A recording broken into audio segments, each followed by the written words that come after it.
오늘 본문 시편 147편 1절에서 20절, 시편 147편 전체입니다. 좀 길긴 한데요.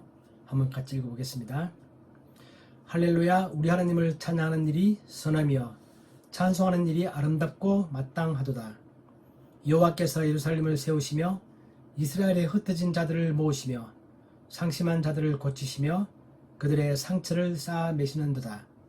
그가 별들의 수요를 세시고 그것들을 다 이름대로 부르시는도다. 우리 주는 위대하시며 능력이 많으시며 그의 지혜가 무궁하시도다. 여호와께서 겸손한 자들은 붙드시고 악인들은 땅에 엎드려 뜨리시는도다. 감사함으로 여호와께 노래하며 수금으로 하나님께 찬양할지어다. 그가 구름으로 하늘을 덮으시며 땅을 위하여 비를 준비하시며 산에 풀이 자라게 하시며 들짐승과 우는 까마귀 새끼에게 먹을 것을 주시는도다. 여호와는 말의 힘이 세다 하여 기뻐하지 아니하시며 사람의 다리가 억세다 하여 기뻐하지 아니하시고 여호와는 자기를 경외하는 자들과 그의 인자심을 바라는 자들을 기뻐하시는도다. 예루살렘아 여호와를 찬송할지어다. 시온아 내 하나님을 찬양할지어다. 그가 내 문빗장을 견고히 하시고 내 가운데에 있는 너의 자녀들에게 복을 주셨으며 내 객려를 평안하게 하시고 아름다운 밀로 너를 배불리시며 그의 명령을 땅에 보내시니 그의 말씀이 속히 달리는도다. 눈을 양털같이 내리시며 서리를 재같이 흩으시며 우박을 떡 부스리같이 뿌리시나니 누가 긍이 그의 추위를 감당하리요.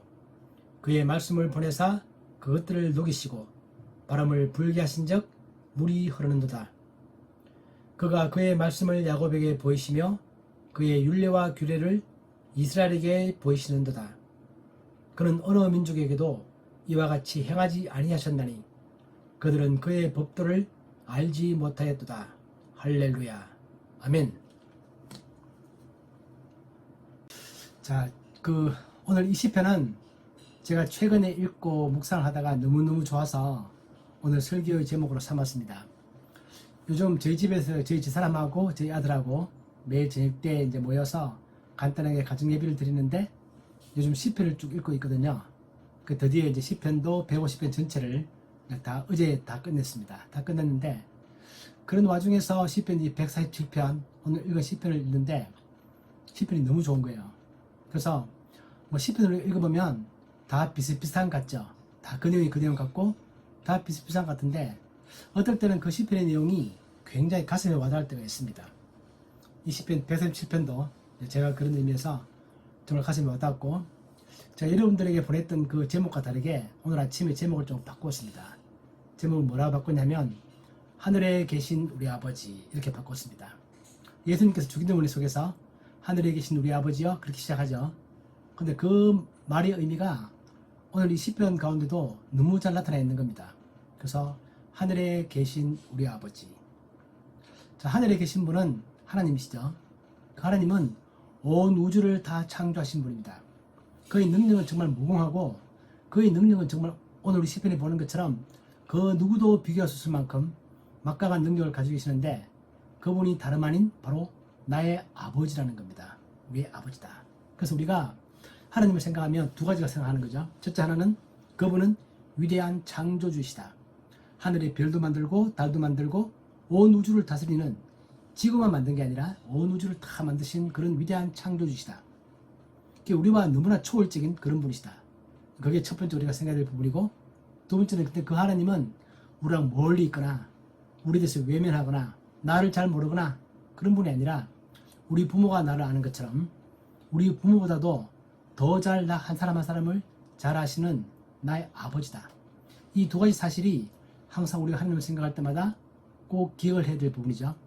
그 예수님께서도 기도를 가르치면서 제일 먼저 하나님을 부르면서 하늘에 계신 우리 아버지. 하늘에 계시다는 얘기는 그분이 창조주이시고 위대한 분이라는 뜻이고 그분은 또 내 바로 옆에 있는 세상에 그 누구보다도 나를 많이 사랑하는 우리의 아버지다 라는 사실을 제 주기도문의 첫 번째 출발점으로 삼고 있죠. 오늘 이 시편 속에서도 그 내용이 너무 잘 나타나 있습니다. 오늘 이 시편은 147편이죠. 우리 시편은 전체가 150편으로 되어 있는데 마지막 5개 시편, 그러니까 146편부터 146, 147, 148, 149, 150편 이 5개 시편을 우리가 할렐루야 시편 그렇게 부릅니다. 왜냐하면 이 시편 처음 시작할 때 할렐루야로 시작하고 끝날 때 또 할렐루야로 끝납니다. 그래서 우리가 할렐루야 시편을 부르는데 그 중에서 오늘 시편은 두 번째 시편이죠. 그래서 할렐루야 시편을 보면 146편은 개인이 하나님을 찬양하는 것입니다. 오늘 우리가 봤던 이 시편은 공동체가 나만 그렇게 찬양하는 것이 아니라 우리 모두 하나님을 그렇게 찬양하자 그렇게 돼 있고 148, 149, 150편은 더 그 범위를 넓혀서 세상에 있는 모든 피조물들은 모든 호흡이 있는 자들은 다 하나님을 찬양해야 된다. 그렇게 말하는 시편이라서 우리가 이것을 할렐루야 시편 그렇게 부릅니다. 할렐루야는 우리가 알고 있는 것처럼 여호와를 찬양하라. 할렐루 찬양하라. 야 하나님 그런 뜻이죠. 할렐루야. 그래서 이 시편은 하나님을 찬양하는 것이 주 목적입니다. 오늘 우리 1절에 보면 우리가 찬양하는 그 자체가 얼마나 소중한 것인가 그리고 찬양 그 자체가 마땅한 일인가를 말하고 있습니다. 오늘 1절에 보면 할렐루야 우리 하나님을 찬양하는 일이 선함이요 찬송하는 일이 아름답고 마땅하도다. 하나님을 찬양하는 것은 마땅한 일입니다. 그리고 그것은 선한 일입니다. 그리고 그것은 아름다운 일입니다. 왜냐하면 하나님 인간을 창조할 때 그 창조의 목적이 뭐냐면 이사야 43장 21절에 보면 이 백성은 내가 나를 위하여 지었나니 나를 찬송하게 하려 함이니라. 하나님 우리 인간을 만들 때 자기 자신을 하나님을 찬양하기 위한 존재로서 우리를 만들었습니다. 인간만이 아니라 모든 피조물들이 다 하나님은 그런 목적으로 만드셨죠.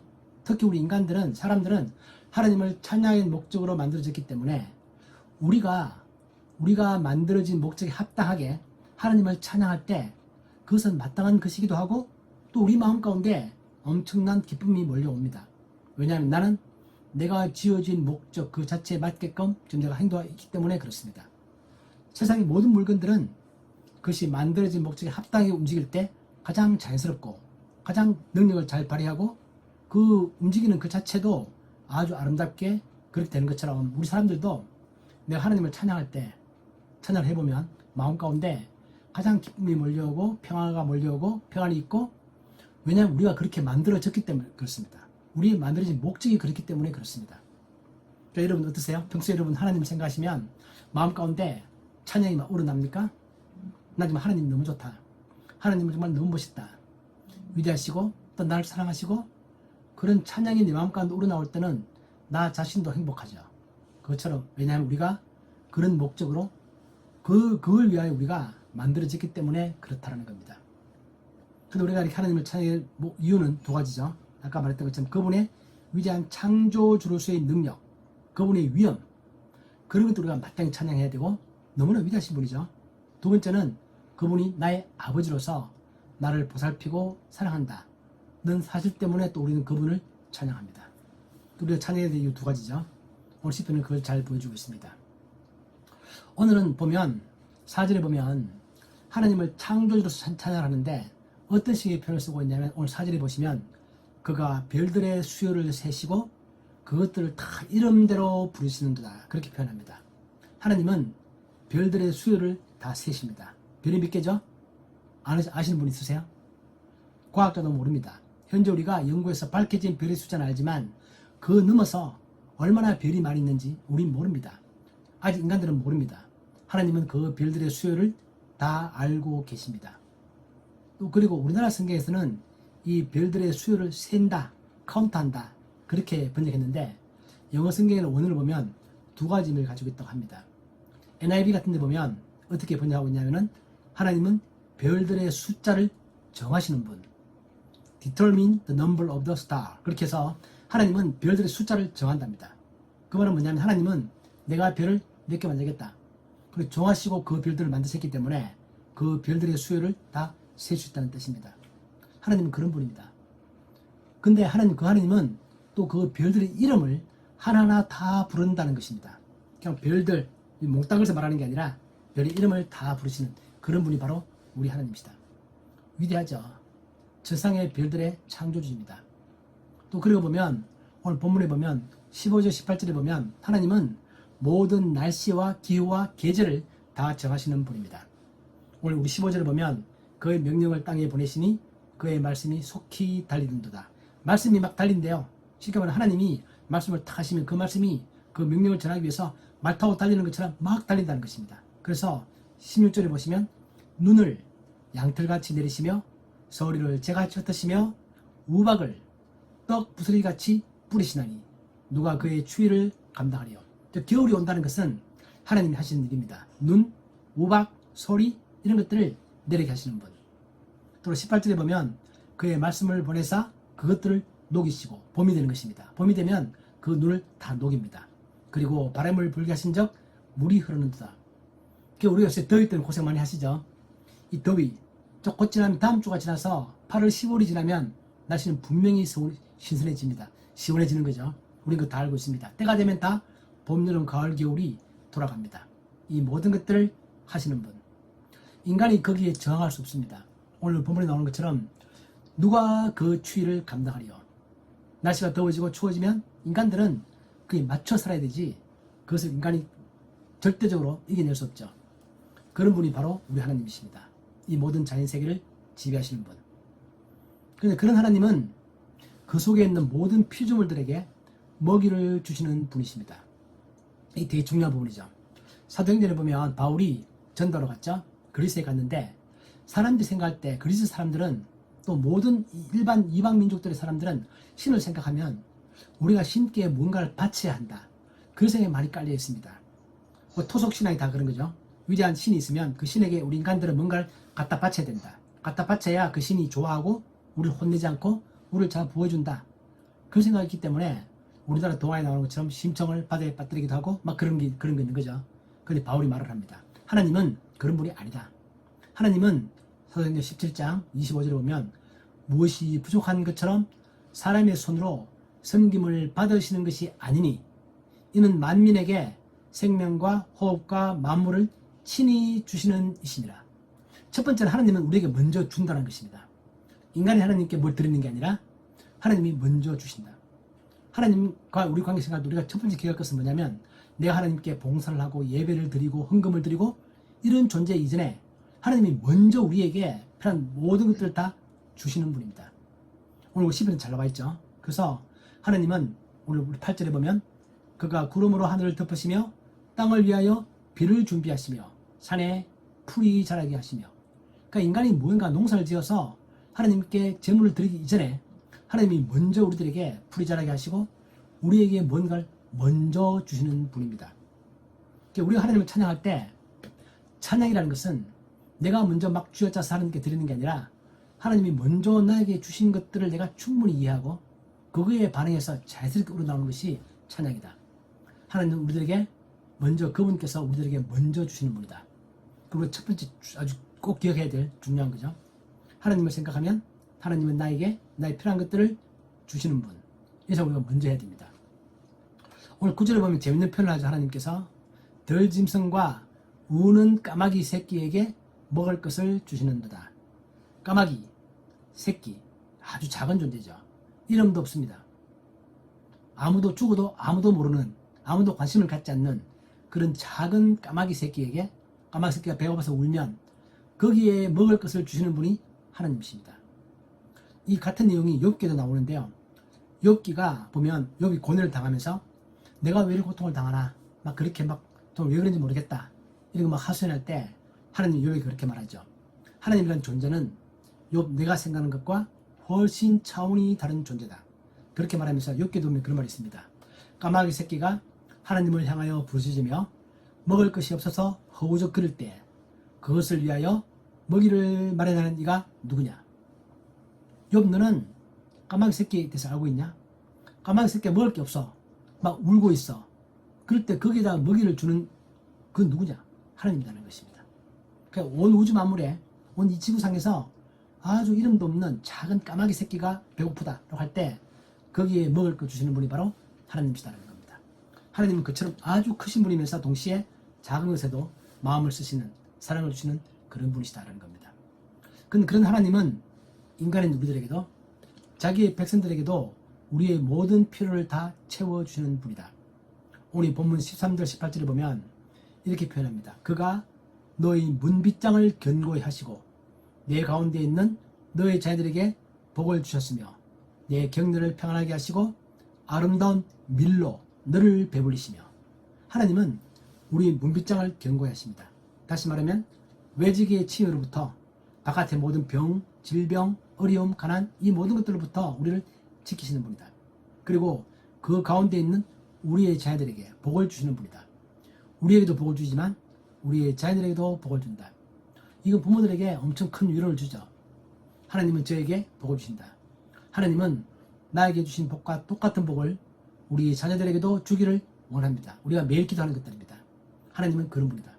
하나님은 우리의 자녀들에게도 복을 주신다. 그리고 나의 경례, 나의 가정, 내가 속한 영역을 평안하게 만들어주시고 아름다운 밀로 우리를 배부르신다. 우리식으로 말하면 맛있는 쌀밥으로 우리를 배부르시는 그런 분이죠. 하나님은 우리들에게 안전함, 평안함, 필요한 음식, 양식, 자녀 이 모든 것들에 복을 주시는 그런 분이십니다. 우리 예수님도 이 사실에 대해서 확정을 하죠. 우리 마태복음 6장에 보는 것처럼 공중의 새를 봐라. 심지도 않고 거두지도 않고 창고에 모아 들지도 아니하되 너희 하늘 아버지께서 기르시나니 너희는 이것들보다 귀하지 아니하냐. 예수님의 이 말씀은 우리들에게 염려하지 말라는 것입니다. 왜냐하면 새들은 밖에 나가서 날아다니면 반드시 먹을 벌레가 있다는 것입니다. 이것은 새들의 노력을 무시하는 것도 아닙니다. 새들이 날아가지 않고 나무에 가만히 앉아있으면 먹이가 그냥 입에 들어오는 건 절대 아닙니다. 새들도 나가서 날아다녀야 합니다. 날아다니면서 벌레가 어디 있나를 봐야 됩니다. 그런데 하나님께서 그 벌레를 바닥에 깔아놓지 않으면 새들이 묻고 싶어도 먹을 게 없는 거죠. 바로 그걸 말하고 있습니다. 하나님은 우리들에게 먹을 것을 바닥에 깔아놓으신다. 너는 나가서 부지런히 그 음식을 먹으면 배가 부를 것이다. 우리들에게 다시 말씀은 그것입니다. 우리가 태어나서 내가 뭐 먹고 살지 걱정하지만 밖에 나가서 내가 부지런히 손을 놀리면서 일거리를 찾으면 반드시 먹을 일거리가 있다는 것입니다. 하나님은 그걸 깔아놓는다는 것입니다. 다만 내가 게을러서 안 나가서 못 먹으면 날 배가 고프겠죠. 굶겠죠. 그건 우리의 책임입니다. 하나님 우리가 아무것도 안 하고 있으면 다 잘 먹여준다 그런 말이 아니라 너는 열심히 노력하고 너의 체력도 관리하고 운동해서 몸도 건강도 관리하고 또 나가서 열심히 일하고 그러면서 내가 먹을 게 없으면 어떡하지? 그런 걱정을 할 필요가 없다. 너가 열심히 산다고 한다면 반드시 너의 먹을 것은 바닥에 깔려있는 것이다. 오늘 그 말씀하고 있는 게 예수님의 이 말씀입니다. 까마귀 새끼가 가만히 있는 거 아니죠. 까마귀가 물어다 줍니다. 까마귀 가만히 있습니까? 나가서 벌레를 잡습니다. 그런데 하나님이 잡을 수 있는 벌레를 거기에 놔둔다는 것입니다. 하나님께서 우리를 먹이시는 그런 방법이죠. 그런데 이런 하나님은 이렇게 온 우주를 다스리시고 자를 관리하시는 이 하나님은 우리들에게 직접 말씀하시는 분입니다. 하나님은 멀리 계신 분이 아닙니다. 오늘 우리 마지막 절의 결론이 그거죠. 오늘 시편에 보면 그가 그의 말씀을 19절 20절 그의 말씀을 야곱에게 보이시며 그의 율례와 규례를 이스라엘에게 보이신다. 하나님은 그런 하나님은 우리들에게 직접 말씀하세요. 뭐를 통하여? 성경을 통하여. 하나님은 자연 만물을 통해서 그분을 우리들에게 보여주시기도 하시고 그걸 우리가 신학적으로 일반 계시 그렇게 부르죠. 하나님 더 나아가서 성경을 통해서 우리들에게 직접 말씀하시는 즉 특별 계시를 통하여 자기 자신을 보여주시는 그런 하나님이십니다. 우리에게 말을 거시는 분입니다. 하나님은 우리들에게 말할 때 두 가지 방식이 있죠. 첫 번째 하나는 뭐냐면 명령하는 게 있습니다. 이렇게 살아라. 그 명령이죠. 우리가 마땅히 살아야 될 것들. 그런 식의 말씀하시는 게 있고 두 번째는 우리와 양방향 커뮤니케이션을 하십니다. 대화를 하는 거죠. 어떻게? 우리가 기도를 통해서 또 우리의 삶의 환경을 통해서 삶의 경험을 통해서 우리는 하나님께 묻고 질문하고 하나님은 답하시고 이런 가운데서 양방향 커뮤니케이션도 일어납니다. 이게 하나님 우리들에게 말씀하시는 그런 의미죠. 그래서 이런 하나님은 아까 별들의 이름을 부르던 것처럼 우리 각자의 이름을 다 부르십니다. 우리 부모는 자기 자녀를 뭉뚱그려 부르지 않죠. 부모는 자녀를 부를 때 이름을 부릅니다. 요셉아, 조엘아 이렇게 부르는 것처럼 하나님은 우리를 부를 때 각자 이름을 다 부르십니다. 나의 백성 뭉뚱그려 부르지 않습니다. 이상철 이렇게 부르는 거죠. 그렇게 부르십니다. 하나님은 그 수많은 별들의 이름을 부르는 것처럼 우리의 이름을 그렇게 부릅니다. 이렇게 하나님의 자녀가 된 사람들의 특징은 오늘 본문에 보면 두 가지가 있습니다. 첫 번째 하나는 뭐냐면 오늘 10절에 보면 재밌는 표현이 있죠. 여호와는 말의 힘이 세다 하여 기뻐하지 아니하시며 사람의 다리가 억세다 하여 기뻐하지 아니하신다. 말의 힘이 세다. 사람의 다리가 억세다. 이건 뭘 말하는 거냐면 개인적인 능력을 말합니다. 내가 돈이 많다. 내가 건강하다. 내가 지위가 높다. 이런 것들을 자랑하는 사람을 하나님은 기뻐하지 않습니다. 그 말을 뒤져서 말하면 하나님의 자녀들은 그런 걸 기뻐하는 게 아니라 바로 그 다음에 나와 있는 것처럼 더 중요한 것을 기뻐한다는 것입니다. 더 중요한 게 뭐죠? 여호와는 11절에 보면 자기를 경외하는 자들과 그의 인자심을 바라는 자들을 기뻐하시는도다. 이것은 뭐냐면 여기서 인자심을 바란다 이 말은 뭐냐면 인자심은 헤세드입니다. 헤세드. 하나님의 steadfast love. 하나님의 unfailing love. 절대로 실패하지 아니하는 하나님의 사랑. 그게 여기서 인자심으로 번역되어 있는데 그것을 바라는 자들. 바란다는 얘기는 뭐냐면 자기 삶의 소망을 거기에 두는 사람들입니다. 영어 성경 보면 그 표현이 명확하죠. 자기의 희망을 하나님의 unfailing love에 두는 사람. 내 삶의 소망은 하나님이 나를 사랑하시는 절대 불변하시는 그 사랑이 내 삶의 소망이다. 그렇게 생각하는 사람. 그 사람은 말의 힘을 의지하지 않습니다. 자기 다리에 억센 근육을 의지하지 않습니다. 이 말도 역시 그럼 우리가 말의 힘이 필요 없냐? 다리에 건강이 필요 없냐? 그게 아니고 자기 말도 열심히 관리하고 건강도 열심히 관리해서 다리에 근육도 키우고 해서 그것도 다 필요하죠. 돈도 필요하고 사회적 재능도 필요하고 지위도 필요하고 다 필요합니다. 그러나 거기에 만족하지 않는 사람, 거기에 모든 것이 걸렸다고 생각하지 않는 사람을 말합니다. 나는 돈도 벌고 체력도 관리하지만 나의 진정한 궁극적 소망은 거기 있는 게 아니고 나의 진정한 궁극적 소망은 나를 사랑하시는 결코 실패하지 않는 불변하시는 영원한 전능한 하나님의 사랑에 나의 인생에 소망이 있다 라고 생각하는 사람이 바로 하나님의 자녀들이다. 하나님은 그런 사람을 기뻐하신다는 것입니다. 그렇지만 그 하나님은 우리들에게 반드시 약속을 지킵니다. 오늘 이 시편은 언제 쓰여진 시편이냐면은 이스라엘 사람들이 포로로 돼서 바벨론에 잡혀가시고 페르시아까지 다 가고 난 다음에 다시 돌아오고 난 다음에 쓴 시편이라고 합니다. 이 시편이 쓰여진 시기가 그렇다는 거죠. 그래서 이 시편을 쓸 때 사람들은 하나님께서 우리를 심판하셔서 우리로 하여금 멸망하게 하셨지만 하나님이 원래 약속하셨던 것처럼 우리를 반드시 되돌려 놓으신, 우리를 되찾으신, 우리를 회복하신 그 약속을 이루시는 분이 바로 하나님이시다 라는 사실을 오늘 이 본문 가운데서 명확하게 말하고 있습니다. 우리 에스라 1장 1절에 보면 이런 말이 나오죠. 바레스 왕 고레스 원년에 여호와께서 예레미야 입을 통하여 하신 말씀을 이루게 하시려고 바사 왕 고레스의 마음을 감동시키시네. 그것처럼 하나님은 비록 그들을 멸망시켰지만 예레미야한테 예언했던 것처럼 70년이 지나고 나면 반드시 이스라엘 사람들을 다시 자기 나라로 돌려보낸다. 그 약속을 반드시 이룬다는 것입니다. 그래서 그 약속이 이루어진 것처럼 그들은 돌아왔고 돌아오고 난 다음에 우리에게 약속하시는 이 하나님이 얼마나 신실하신 분인가 그런 것들을 우리에게 보여주는 그 시편이 오늘 바로 우리가 보고 있는 이 시편입니다. 그 하나님은 이처럼 나의 이름을 부르시면서 우리에 대한 약속을 지키시는 분이시면서 또한 동시에 우리들의 마음 가운데 상한 마음들이 있으면 그것을 치료하시는 하나님이십니다. 오늘 3절에 보면 그런 표현이 나와 있죠. 여호와는 상심한 자들을 고치시며 그들의 상처를 쌓아내시는도다.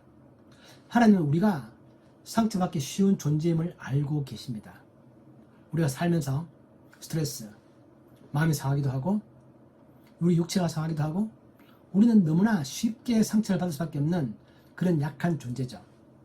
파스칼이 말했던 것처럼 인간은 생각하는 갈대다.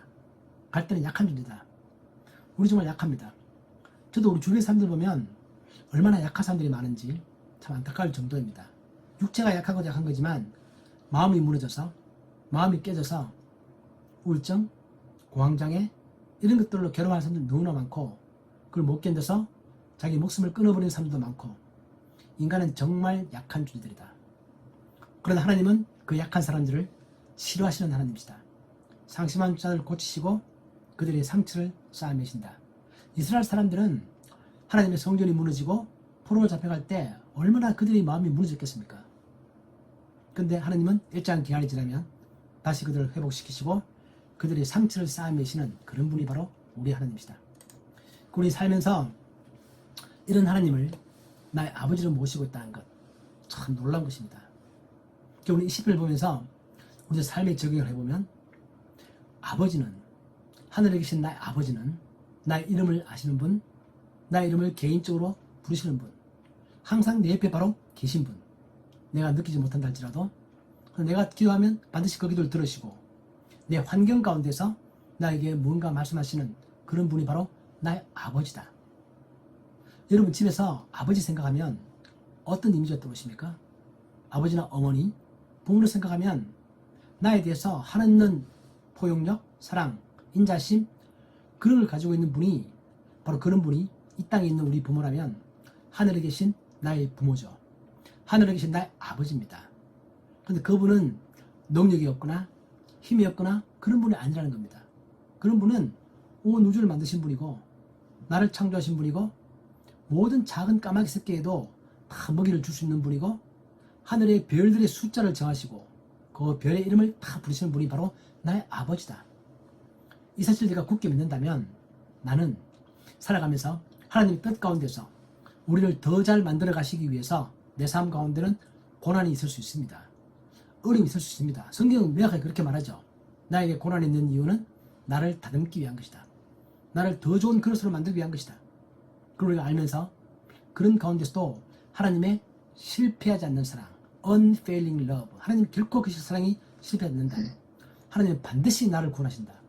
하나님 반드시 나를 부활시킬 것이고 천국에서 나로 하여금 같이 살게 반드시 그렇게 확실하게 100%, 단 1% 예외도 없이 그렇게 하실 분이다 사실 내가 안다면 나는 그것을 근거해서 좀 더 용감하게, 지롭게, 적극적으로 내 삶을 관리하고 열심히 노력하고 그래서 우리는 살아갈 수 있다. 우리는 하나님에 대한 신뢰, 확신, 소망 이런 걸 가질 수 있다. 거기에 자기의 희망을 두는 사람들이 복된 사람들이고 그런 사람을 하나님은 정말 기뻐하신다. 얼마나 능력이 있느냐, 얼마나 믿음이 좋으냐, 얼마나 봉사를 잘하느냐 그런 게 하나님의 잣대가 아니라 하나님은 너가 얼마나 나의 실패된 이 사랑에 너의 삶의 소망을 두느냐 그게 하나님께서 우리를 바라보시는 시각이시고 그런 사람을 가장 기뻐하신다. 오늘 그렇게 말하죠. 여호와는 자기를 경외하는 자들과 그의 인자심을 바라는 자들을 기뻐하신도다. 그의 인자심을 바라는 자들, 그의 불변의 사랑에 자기 인생에 소망을 두는 사람들, 그것만이 내 인생의 소망이다. 그렇게 생각하는 사람들을 하나님은 정말 기뻐하신다. 오늘 그렇게 말씀하십니다. 우리가 이 말씀을 가지고 정말 또 일주일이 아니라 우리 평생을 항상 살아가는 그런 우리 복된 우리 모두가 되기를 주님의 이름으로 축복합니다. 아멘. 하나님 아버지, 오늘 이 시편의 말씀처럼 하나님은 어떠한 분이시며 하나님은 우리를 얼마나 사랑하시는가를 다시 한 번 더 기억합니다. 하나님의 인자심에 자기 인생에 소망을 두는 사람들을 하나님은 기뻐하신다고 말씀하셨습니다. 우리는 그러한 삶 살기를 원합니다. 그러한 삶을 살아갈 수 있도록 우리를 인도하시고 한 걸음 한 걸음 매 순간순간마다 우리에게 용기와 확신을 심어 주시옵소서. 예수님의 이름으로 기도하옵나이다. 아멘. 아멘.